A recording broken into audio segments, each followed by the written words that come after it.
The night my parents told me I wasn't their problem anymore, I had 2 daughters asleep in car seats and $43 in my wallet. I remember the amount precisely because I had counted it at a red light, the way you count things when your brain is trying to stay useful while the rest of you is coming apart. My name is Edward Conlon. I'm 38 years old, and by the time this story is over, you're going to understand why the $100 million was never really the point. But let me take you back to where it started. Because what happened on my parents' porch in October 2010 was the first domino in a line that took 14 years to fall completely. And when it finally did, it fell in front of 300 people on a Tuesday afternoon in the Texas Hill Country. And my parents were right there to watch every inch of it. My wife's name was Laura Conlon, born Laura Whitfield, from a ranching family in Fredericksburg, Texas. She was 27 years old when she died on October 3, 2010, from a brain aneurysm that announced itself at 6:48 in the morning while she was making oatmeal in our kitchen in San Marcos, Texas. She was here, and then she wasn't. No warning, no preparation, no last conversation that we knew was the last. We'd been married 4 years. Our daughters, Grace, who had just turned 3, and May, who was 14 months old, were still asleep in their room when it happened. Grace knew something was wrong because of the sound I made when I found Laura on the kitchen floor. That sound is the one thing I'm grateful she doesn't remember. I was 24 years old. I had a construction estimating job that paid $41,000 a year. I had a rented house with 17 days left on the lease. I had 2 daughters who needed feeding every few hours, and a grief so total it felt structural, like it was load-bearing, like removing it would bring the whole building down. I had no life insurance. We were young. We thought we had time. The hospital released me at 2 o'clock in the afternoon with a folder of paperwork and the phone number of a grief counselor, who I never called because I couldn't figure out which hour of the day to fit that into. I sat in the hospital parking lot for 45 minutes. Then I drove to my parents' house. My parents, Dennis and Carol Conlon, lived in a brick colonial on a cul-de-sac in the Canyon Lake area, about 40 minutes from San Marcos. Dennis was 54 at the time, retired early from a career in municipal water management. Carol was 52, worked part-time doing bookkeeping for a local insurance office. They had a 4-bedroom house with 2 of those bedrooms empty. My younger sister Kristen had moved to Austin 2 years earlier.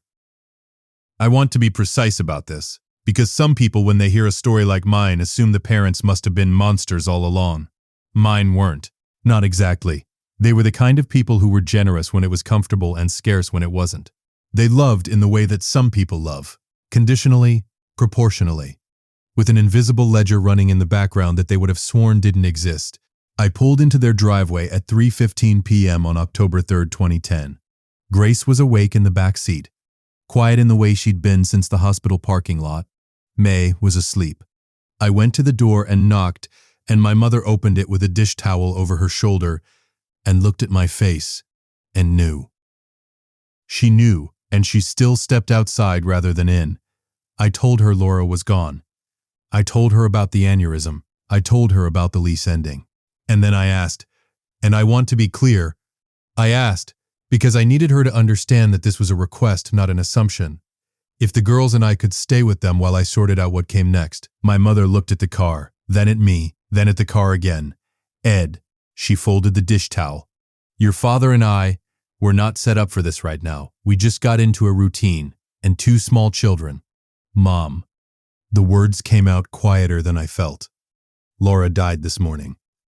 I know, sweetheart, I know, and it's terrible. But we raised our kids, we paid our time. Your father's blood pressure, 3 weeks, 2 weeks. I just need a floor and I'll figure it out. She looked at the dish towel. My father appeared at the door behind her. He looked at me. He looked at my mother. He did not look at the car where his grandchildren were sitting. My father's answer came with the particular cruelty of a man who believes he's being reasonable. It's not a good time, son. You're a grown man. You'll figure it out. And my mother added, we can't be your rescue every time life gets hard, Edward.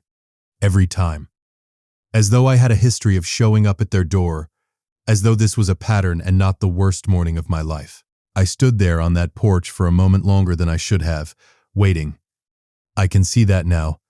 For one of them to change their mind. to look past me at those two little girls and be moved by something more than inconvenience. They didn't. I walked back to my car. I buckled myself in. Grace asked where we were going. Grandma and Grandpa Whitfield, I told her. She asked if they had horses. Yes. She accepted that, turned, and looked out the window. I drove 40 miles south on US 290 toward Fredericksburg, toward the Whitfield place, and I want to be honest, I didn't call ahead because I didn't know what to say. I had just watched one set of grandparents decide my daughters weren't worth the inconvenience. I wasn't prepared to find out the score was 2 for 2.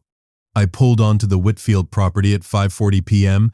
as the October light went gold over the cedar and live oak. Frank Whitfield, Laura's father, 58 years old at the time, lean and weathered in the way that men get after 3 decades of working land, was coming out of the barn when my headlights swept the drive. He stopped. He looked at the car. He came toward me before I even opened the door. I got out. I didn't know how to start. He took one look at my face and said, "Ed." Just my name, the way people say it when they already know. "She's gone, Frank." He put his hand on the back of my neck the way fathers do, or the way some fathers do, and he held it there for a moment without saying a word. Then he pulled back, looked at the car, and said, "Get those girls inside. Norma's got dinner on. Get those girls inside." 4 words, no conditions, no speech about routines or blood pressure or what they'd signed up for. Norma Whitfield, Laura's mother, 56 years old, a woman who ran a 200-acre cattle and horse operation alongside her husband and still found time to make the best biscuits in Gillespie County, opened the back door of my car before I'd even reached it. She unbuckled May from her car seat and held her against her shoulder and looked at me over the baby's head with wet eyes and a set jaw, the face of a woman deciding to hold herself together for the sake of people who needed her to. "Come inside. You're going to eat something." It was not a suggestion. I sat at the Whitfield's kitchen table that night and ate a bowl of beef stew I couldn't taste because grief does that, flattens everything sensory into a kind of gray static. But I ate it because Norma had set it in front of me, and that felt like the minimum I could do to honor what she was offering. Grace ate most of hers and asked if she could see the horses in the morning. Frank told her she could name one of the new colts if she wanted. Grace thought about it very seriously and said the colt's name should be Butterscotch. Frank wrote it on a notepad and told her it was official. That night, they put the girls in the room that had been Laura's growing up, pink curtains and a bookshelf full of horse figurines, and a rag rug on the hardwood that Norma had braided herself one winter. I slept on a pull-out sofa in the study with a stack of quilts and a nightlight on in the hall so May wouldn't wake up scared in a new place. I didn't sleep much. But I wasn't alone. And at 24 years old, with 2 daughters and $43, not being alone was the whole world. I didn't know it that night. But I had just arrived at the place that would become, over the next 14 years, the foundation of everything. The Whitfield operation was, at that time, a working cattle and horse ranch. 200 acres of hill country land outside Fredericksburg, running about 60 head of Hereford Angus cross cattle and a small remuda of working quarter horses. Frank had supplemented with some recreational horseboarding to manage the margins, and Norma ran the books with the same no-nonsense efficiency she applied to everything else. The ranch turned a modest profit most years. Not enough to get comfortable, but enough to stay. I had a degree in civil engineering that I had been using to estimate commercial construction projects. It was decent, steady work. But I had grown up in a suburban house in Canyon Lake, not on a ranch, and I knew approximately nothing about horses beyond the fact that they were large and had opinions.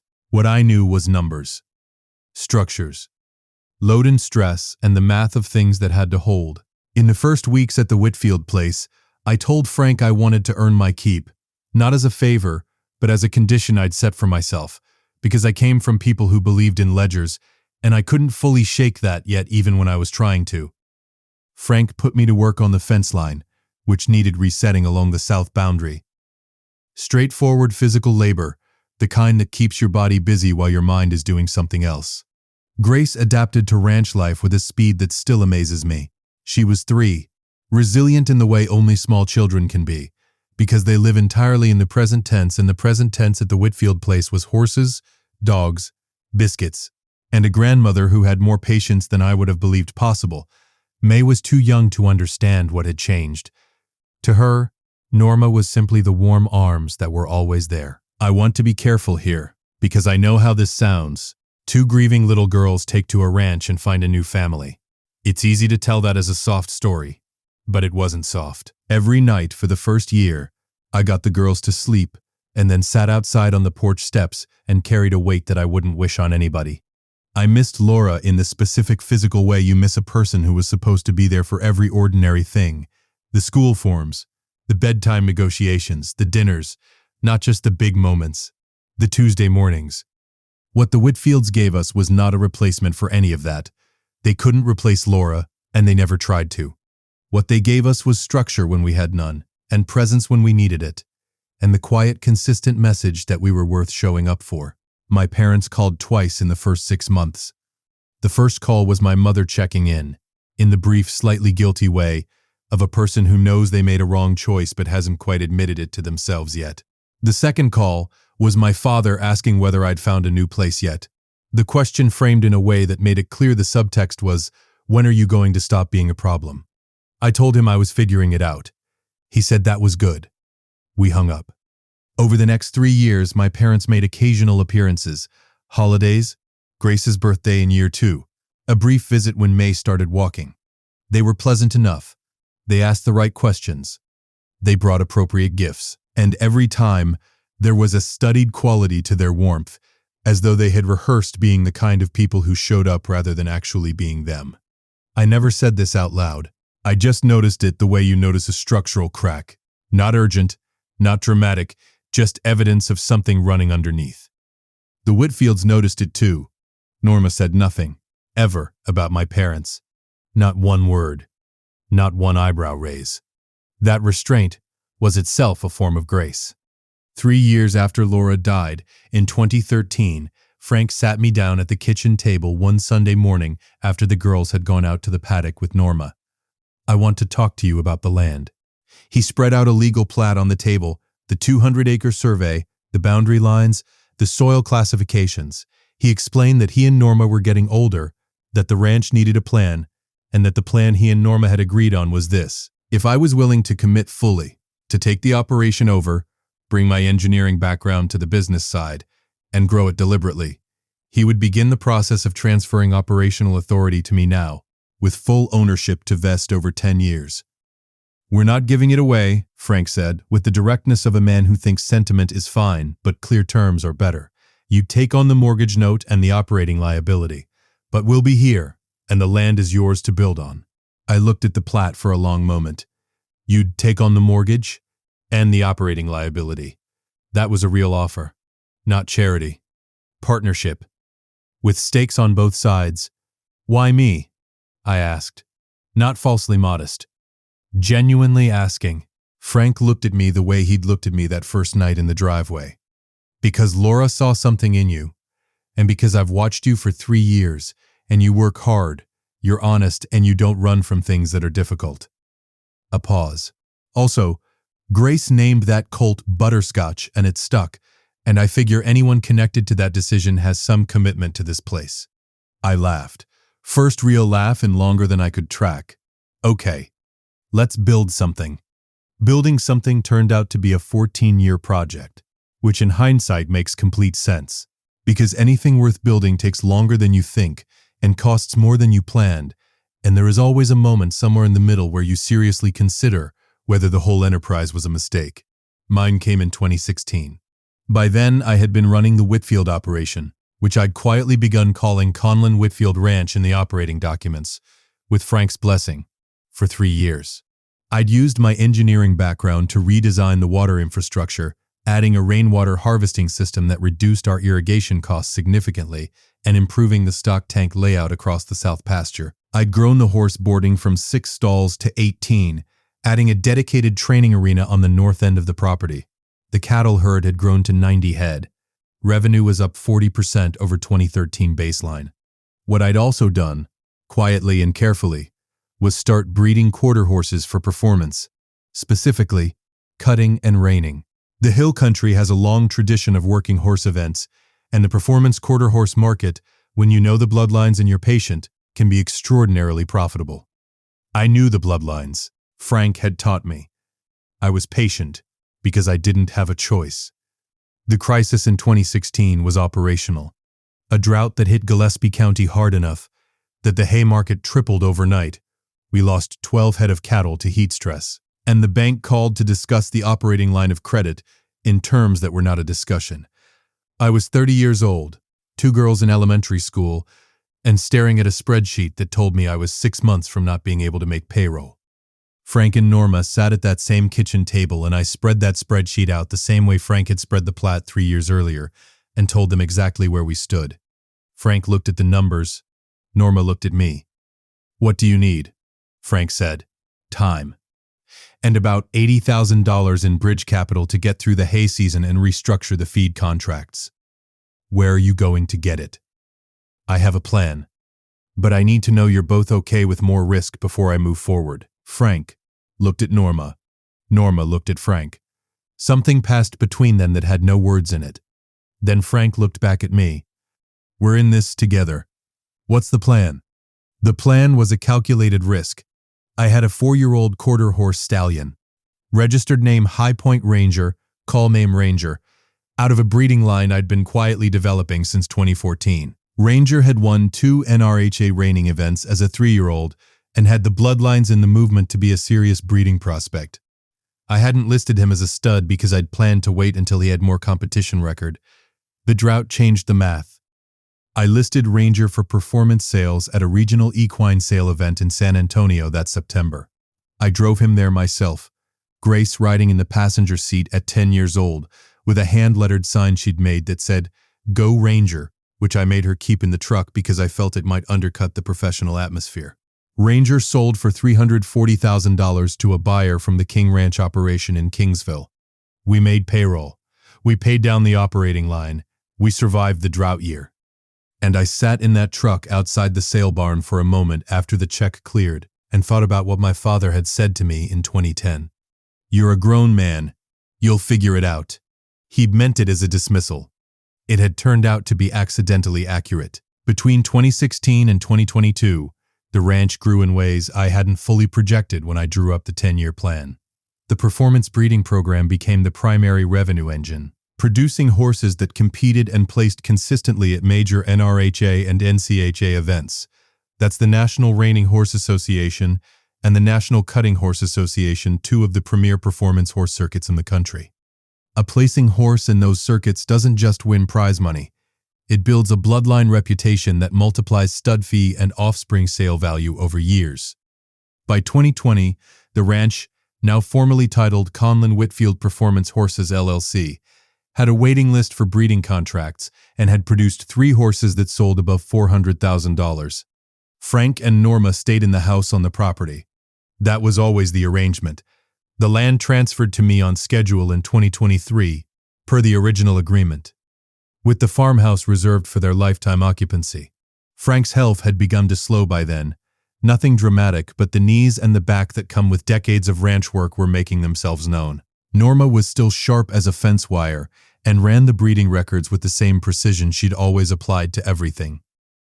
Grace, now 16 in 2023, had grown up on that land and worked it with a confidence that still made me catch my breath sometimes. The way she moved around horses, calm and certain, like she'd been born to it. May, 14, was quieter about the ranch but equally absorbed in it. She developed an interest in the genetics and data side, tracking bloodline performance metrics with a spreadsheet's precision that I could only describe as unsettlingly good at 14. Laura would have loved watching this, I thought sometimes. Usually in the evenings, when the light went gold over the hill country cedar and the horses moved in the near pasture and the house smelled like dinner, Laura would have been insufferably proud. In early 2023, I was approached by a private equity real estate group based in Austin that had been quietly acquiring hill country ranch properties for a larger consolidated development project targeting high-end recreational land use. Think luxury outdoor resort, equestrian retreat, that category of project that the Texas hill country has become increasingly attractive for due to proximity to Austin and San Antonio. The first approach was informal. A phone call from a broker I'd met at a Fredericksburg chamber event the year before. He told me there was buyer interest in hill country horse operations, with existing infrastructure, and wanted to know if I'd be open to a conversation.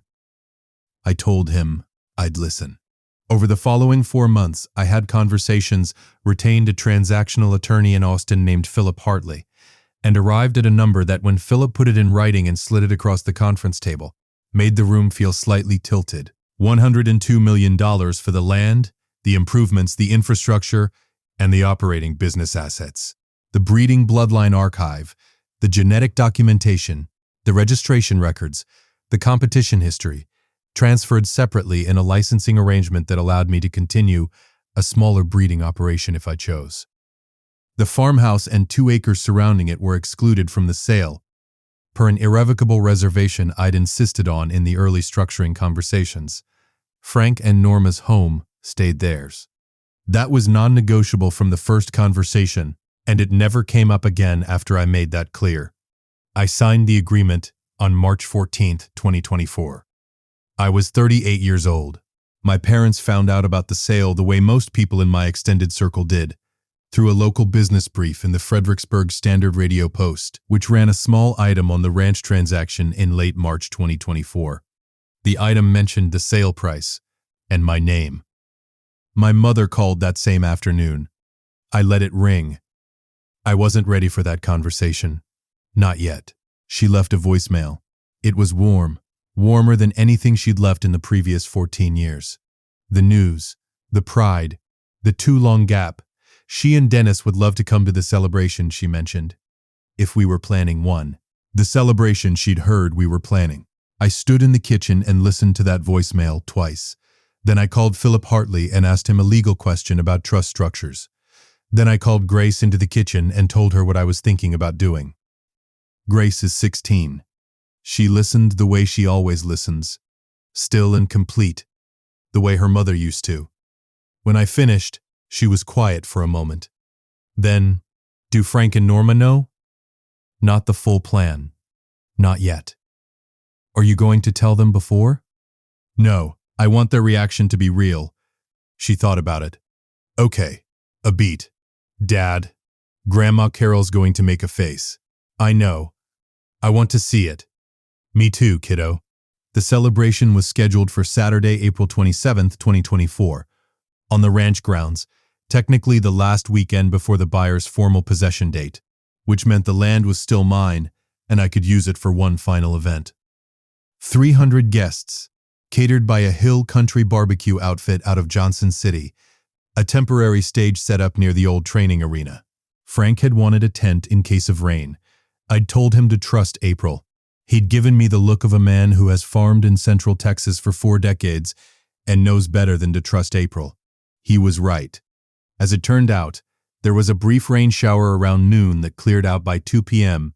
and left everything smelling like cedar and wet limestone, which is the best smell in the world, and I will not hear otherwise. My parents arrived at 1:45 p.m. in Dennis's truck. My mother had her hair done.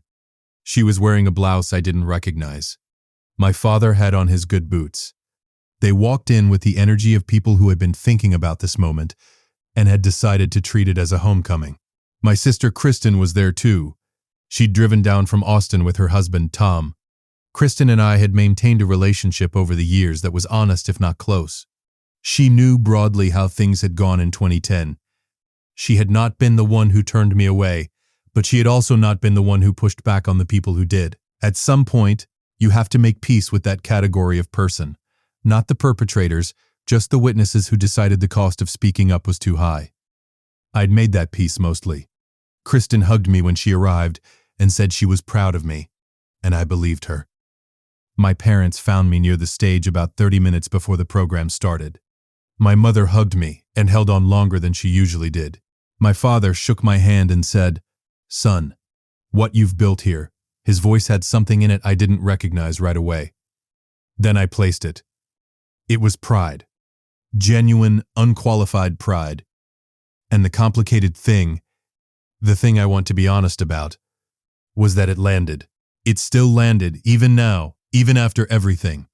Because that's what fathers do when they finally say the thing you needed. They say it too late, and it still means something, and you have to figure out how to hold both of those things at the same time. I told them I was glad they could make it. I meant it in the way you mean things that are true and also insufficient. I didn't tell them what was coming. The program started at 3 p.m. Philip Hartley stood at the podium first, ran through a brief business summary for the assembled guests, context for the transaction, the history of the ranch, the scope of the sale. He was precise and unhurried, the way good attorneys are. Then I walked up. 300 people. Hill country neighbors, horse industry contacts, auction house representatives, magazine editors from Western Horseman, and the Quarter Horse Journal. Frank and Norma's church community, the girls' school friends, ranch hands who'd worked with us over the years. People who had shown up for this land in one way or another. Frank and Norma were in the front row. Frank had his good hat on. Norma was sitting perfectly straight with her hands folded in her lap, the way she sits when she's trying not to show that she's nervous. I looked at them for a moment before I started. They still don't know. Good. I started with the ranch, the land, what it had taught me, what I'd put into it, what it had given back. I kept that part short because the people in this crowd already knew the story and didn't need a summary. What they didn't know was what came next. Before we finalize anything today, I told the crowd, I want to announce two things that matter more to me than any transaction. I nodded to my left. A banner unfurled from the temporary stage rigging, the design I'd worked on with a graphic firm in Austin for 3 weeks, clean and bold and right. The Laura Conlon Foundation for Rural Family Stability. I heard Norma make a sound. I kept my eyes on the banner for a moment. My late wife, Laura Whitfield Conlon, grew up on this land. She loved it, and she left it behind too young. And she left 2 daughters and a husband who didn't know what to do with themselves. The foundation is funded at $5 million from the sale proceeds. Its purpose is to provide emergency support and resources to families in rural communities facing sudden hardship, specifically families who have lost a primary earner and need a bridge to something stable. Because in October 2010, my family needed that bridge, and the people who built it for us are sitting right there. I pointed directly at Frank and Norma. The crowd turned. I saw Frank put his hand on Norma's. Frank and Norma Whitfield took in a 24-year-old widower with 2 toddlers on the worst night of his life. They didn't ask what we could do for them. They set 2 more plates. They handed my daughters a home, and they handed me a purpose, and they asked for nothing in return. Not in 14 years. Not once. A pause. Let it land. So the second announcement is this. The farmhouse and the 2 acres surrounding it, the parcel reserved from the sale, will be transferred by deed to Frank and Norma Whitfield this week, free, clear, and in perpetuity. Their home. Always. The crowd rose. Not politely, actually rose. The way people stand when something moves them before they've decided to. Frank looked straight ahead for a moment. He was doing the thing men of his generation do when they're trying not to cry in public. Jaw set, blink slow, breathe through it. Norma was not attempting that discipline. She was crying freely, and I loved her for it. I found their eyes and held them for a moment. Thank you. It's not enough. It's what I've got.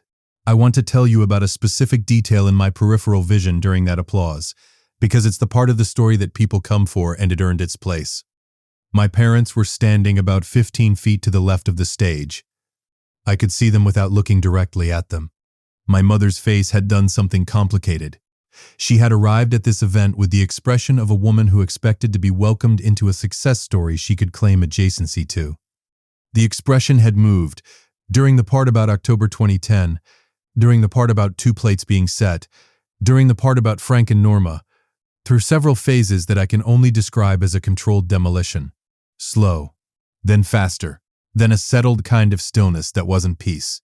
My father looked at the stage, then at Frank and Norma receiving the crowd's applause, then at the banner with Laura's name on it, then at me. I held his gaze for exactly as long as felt honest. Then I looked back at Frank and Norma, because they were the ones who deserved my eyes. After the applause settled, I stepped to the microphone one last time. Family, quietly, into a crowd that had gone still, is not who shares your name.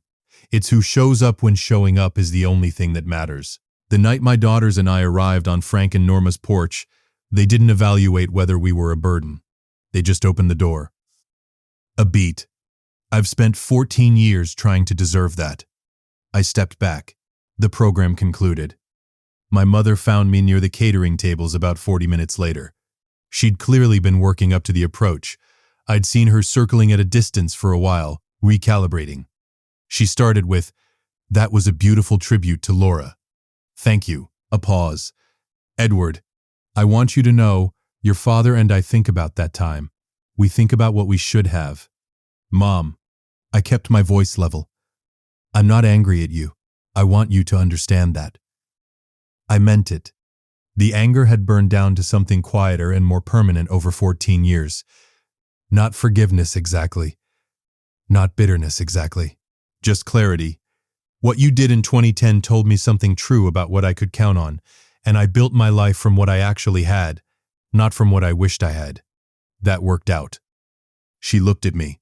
Something in her face was working. She tried once more, quieter this time.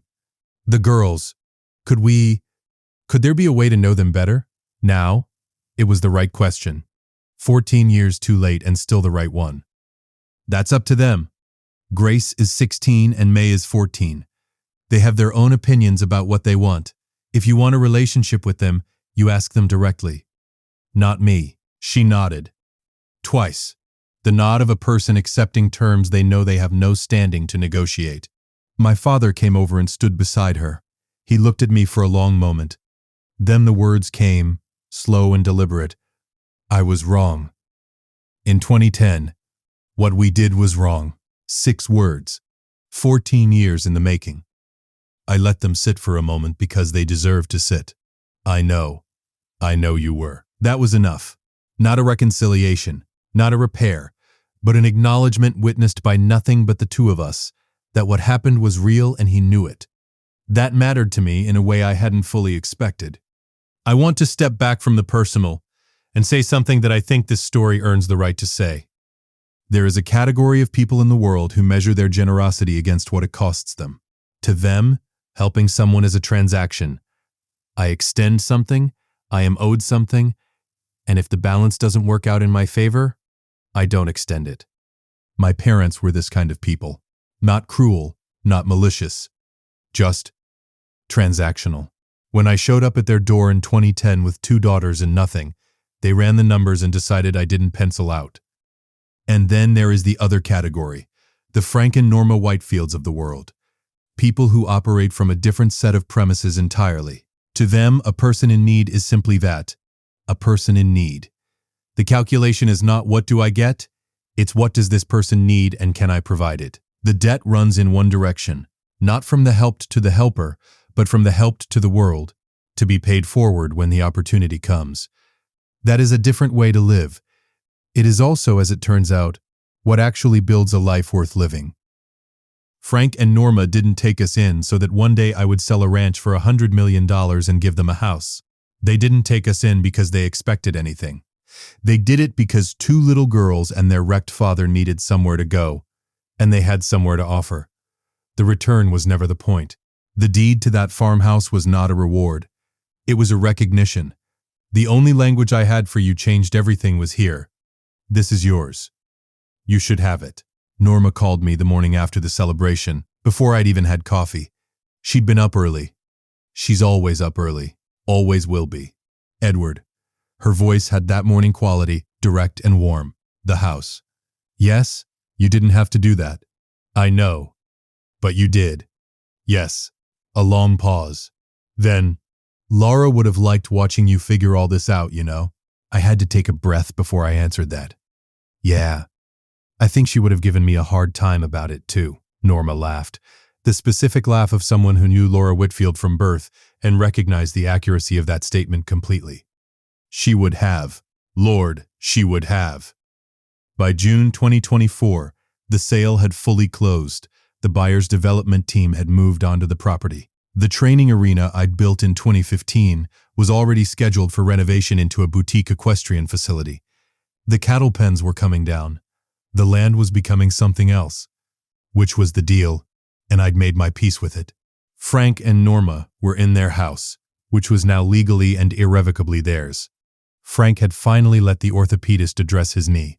He walked without the hitch for the first time in 3 years and spent a full morning in May demonstrating this to Grace by walking from the barn to the fence line and back without stopping, which Grace timed on her phone and reported to me with complete seriousness.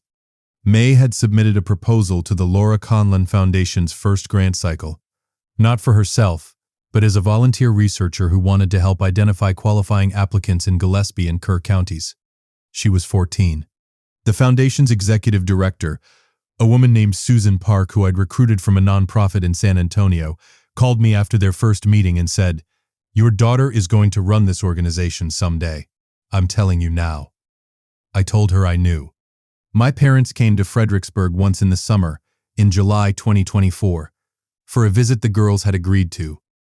I was present but stayed in the background. Grace was cordial and watchful. She has her mother's ability to be gracious in a room without giving more than she's chosen to give. May was polite and slightly distant in the way 14-year-olds are when they haven't fully decided what they think yet. My mother brought banana bread. My father helped Frank move some stored equipment from the tool shed without being asked, which Frank told me afterward was, in his estimation, a reasonable starting point for a man. Nobody cried. Nobody said anything definitive. The door was open an inch, which was more than it had been in 14 years, and I left it there to decide its own direction. The Laura Conlon Foundation gave out its first grant that September, $18,000 to a 26-year-old single father in Kerrville, Texas, who had lost his wife to a cardiac event 6 months earlier and was trying to keep his 2 sons in the house they'd lived in since before the boys could remember. He'd applied with a 2-page letter that May had flagged for the review committee, citing the passage where he described counting the money in his wallet in a hospital parking lot. She hadn't told me that detail when she flagged it. When Susan Park sent me the application summary and I read that line, I had to put my phone face down on the counter and stand at the kitchen window for a while. The number was $43. $43. Different man, different hospital parking lot, different state. But close enough that I felt the specific weight of it in my chest like something I'd carried for 14 years and just set down. We approved the full amount the same afternoon. Grace turned 17 in October 2024. We had a small dinner at Frank and Norma's, the house that was now officially, legally, permanently theirs, and Norma made the biscuits and Frank grilled, and May got into an extended argument with Grace about the correct name for the color of the sunset, which somehow escalated to involve a color wheel May had looked up on her phone. I sat at that table and looked at my daughters, one arguing confidently about mauve versus rose gold, one pointing at a phone screen as legal evidence, and thought about a kitchen floor in San Marcos in October 2010, and a 4-hour drive in the dark, and a man who came out of a barn in the headlights and said my name like he already knew. The $100 million bought us the deed and the foundation and the house for Frank and Norma. What it couldn't buy, what couldn't be purchased at any number, was what was already at that table, what was already built, what had been built from nothing, slowly, over 14 years of showing up, by people who never asked what they were going to get for it. My father had said I'd figure it out. He was right. I just needed the right people to figure it out with. If you liked this story, join our community by hitting that like button and subscribing for more family-centered accounts like this.